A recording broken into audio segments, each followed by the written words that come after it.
esiphumile kwi-disciplinary process because you are not happy as an employee.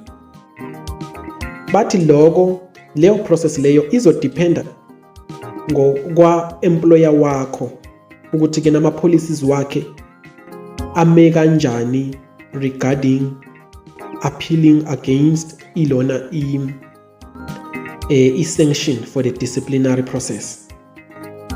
Yayibona leyo nto leyo? Okay, I think that is very clear. But if you are having any question, please leave it in the comment section so that I make sure I cover it on the next episode.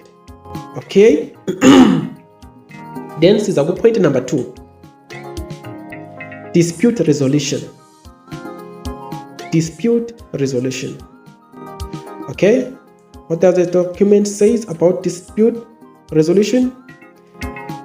If the employee is not satisfied with the outcome of the disciplinary process, they may refer a dispute to the CCMA or bargaining council.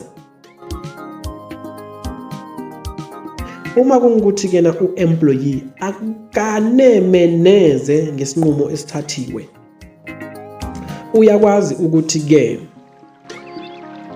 afile i-case of dispute maqondana naleyo offense leyo ebeke disciplinelwa yona, ayifile to CCMA or i-bargaining council. As a sphere of workers, that is where we come in. We help you. We help you if you need help to make sure that you file that case correctly.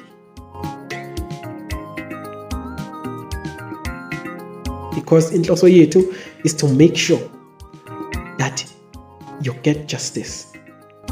Whether the justice that will make you happy or not. But we do all we can to make sure. By the way, we are not lawyers. We cannot be by your side to stand for you. But we can be behind the scenes to help you with the filing, to help you with the knowledge what to expect in each and every level of the appeal layer.